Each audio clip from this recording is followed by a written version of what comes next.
So it's reflective on the ground. We would not be seeing what we are seeing here. Are you okay, Doug, hold on. Let me take you to the grounds now. That is what you can see inside. You can get a closer look. The doors are locked, but that is what you can see here.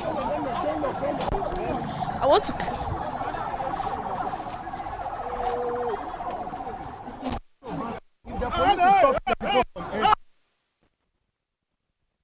That is what is happening right inside here at the. So that is some fight happening right inside here. That is what is happening here.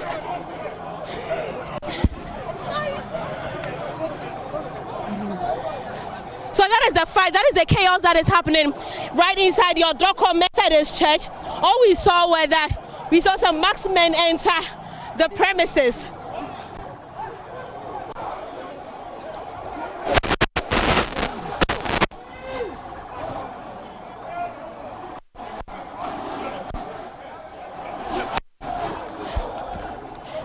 So the police is in here trying to halt whatever that is happening. You can see that the men who entered, they have been apprehended.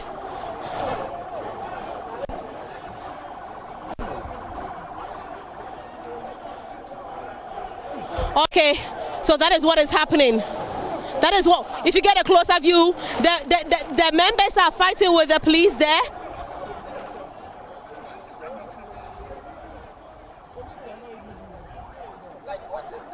That is what is happening. Okay, so they've moved to the back. They've moved to the back of the building.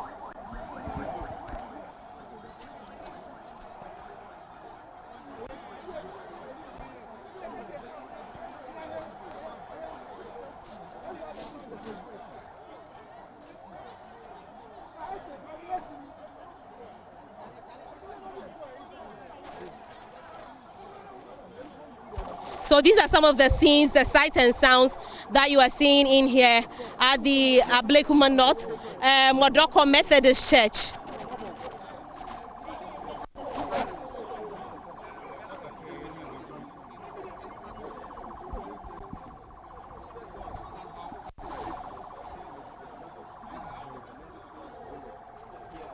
Okay, I want to find out from you. Here.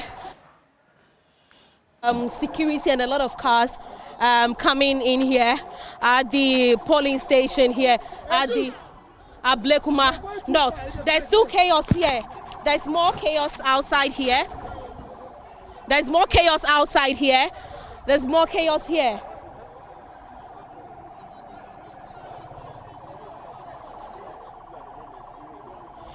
Oh, Jesus! A lady has been slapped. Wow. Sorry. Jesus. Hey. No, but why did you slap? One of our reporters has just been assaulted. Jesus. One of our reporters has just been assaulted. One of the members, they've just assaulted one of our reporters. Come.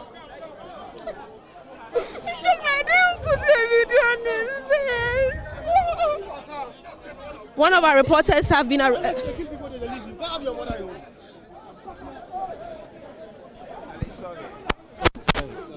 It's one of the hazards. No, he really hit her. He really hit her. He really hit her. Not the best. Sweetheart, No, it's just hit her. It's okay. She was just even turning away. And the officers are all standing there. They didn't see her.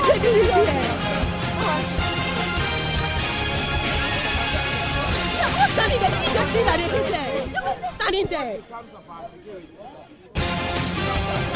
Stop crying.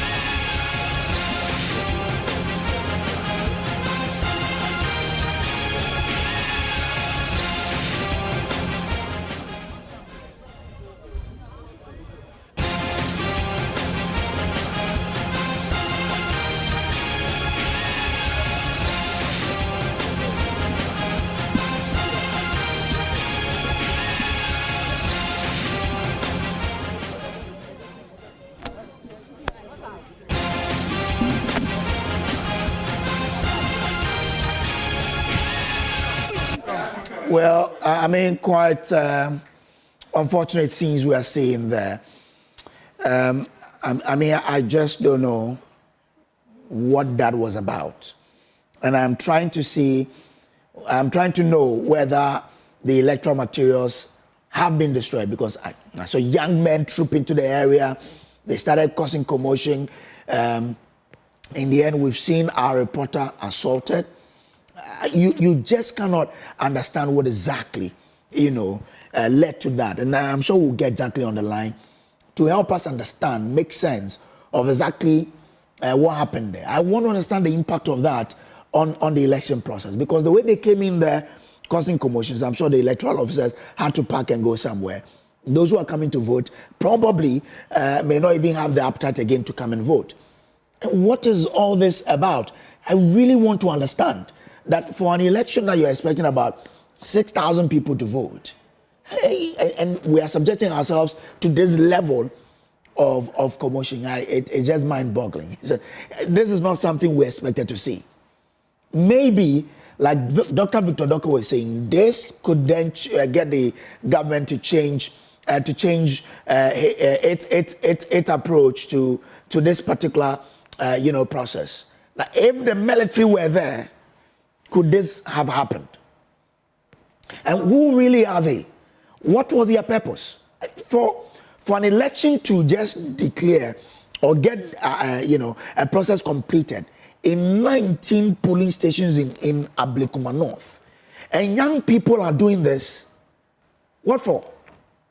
I really want to understand what led to this intrusion and who these people are. No.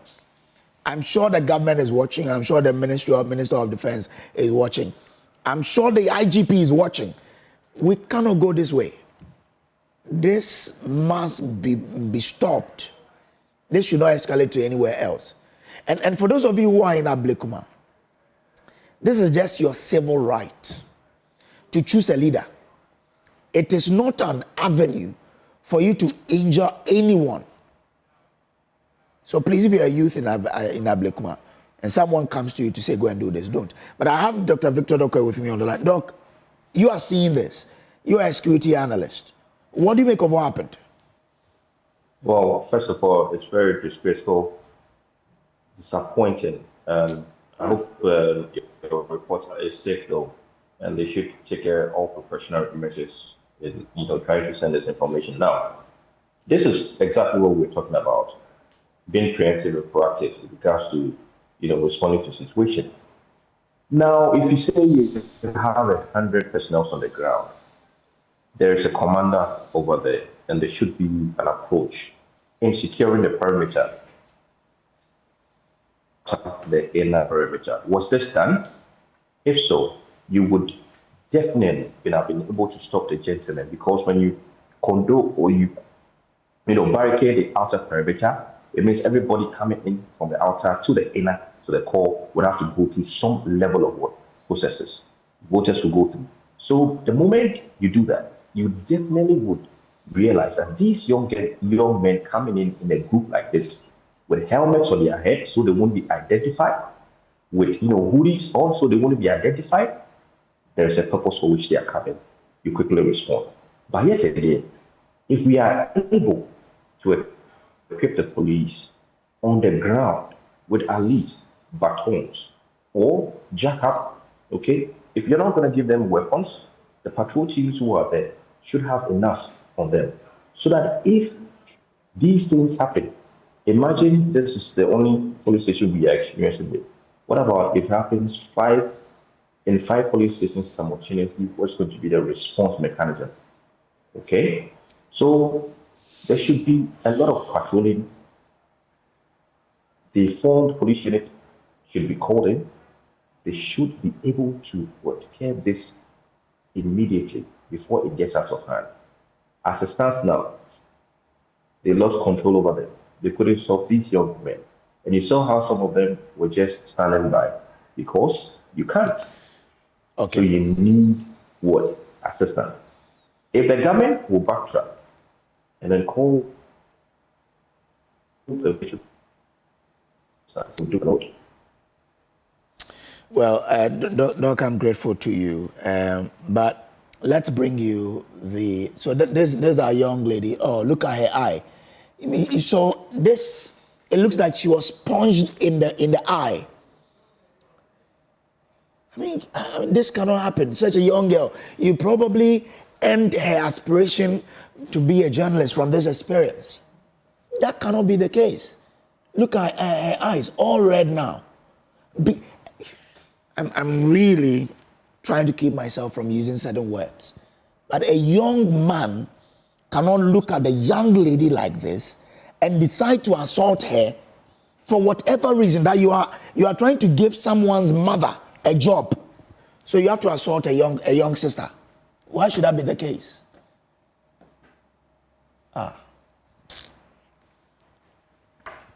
The way Jacqueline shouted, it presupposes that this young lady was punched in the eye.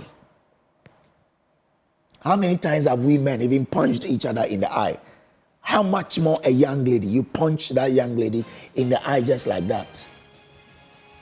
This is happening in Ablekuma North. And as I know, Jacqueline has been at the Odorkor Methodist polling station. So I presume this is where this particular, attack has happened. That this young lady with our social media team has been assaulted this way.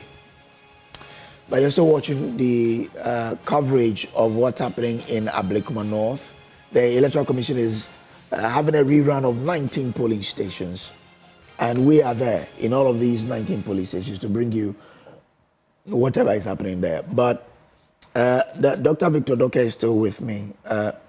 Doc, I mean, is it your call that the military, but how do we even deal with it? You are saying that we should curb this. How do we do it? Well, curbing means you having a lot of the personnel. And if you say you have 100 per polling station, then it means that you are on top of the issue. Okay? Because aside the pistols you have on the ground, 100 each, okay, you are talking about the patrol team also who are equipped, ready for battle, ready for any situation. But this is not the case as we're seeing now at the Methodist Church there, okay? You can count the number of the police personnel there and how they even responded to the situation. In certain situations like this, it's very understandable that you cannot, confront these charged young men who would throw you off. So what do? You also have to preempt this situation and then prepare better. If not, you call someone in who is better prepared. And when the military comes in, sure, trust me, there will be law and order in some of these places. Other than that, I'm afraid what has happened now would be some sort of, a caveat for other young guys to misbehave in certain police stations if they are not satisfied with the situation there. And if this happens, it's not going to be good. Exactly. This isn't good. Doc, but also earlier in the day, we saw a police officer in a video assaulting a young man, reportedly or alleged to be a journalist. So this adds to that particular assault. Does it tell us anything about how this process will go as the minutes pass by? Immediately you get to experience or see this kind of incidents, then it should put you on red alert. So red alert means you now revising your approaches. Now, for any security personnel to assault a journalist is very wrong. What went into the incident itself? So if we pick that incident up and then investigate and then know why the police assaulted the journalist, then the police will be taken through the ethics, whatever, and then we brought a book.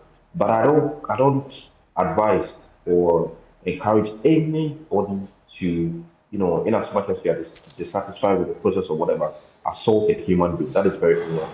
So I think we need to look at the approach with regards to even how personnel would handle journalists or even civilians on the ground there. So it doesn't come out as if, security personnel are deliberately, assaulting people who are mandated to cover or give us information. So going forward, we need a lot of, mechanisms in place, refine situations. How do we, communicate better? So if even the journalist is coaching or going to area he or she shouldn't go, how do we communicate that better for them to understand? This is what we need to do.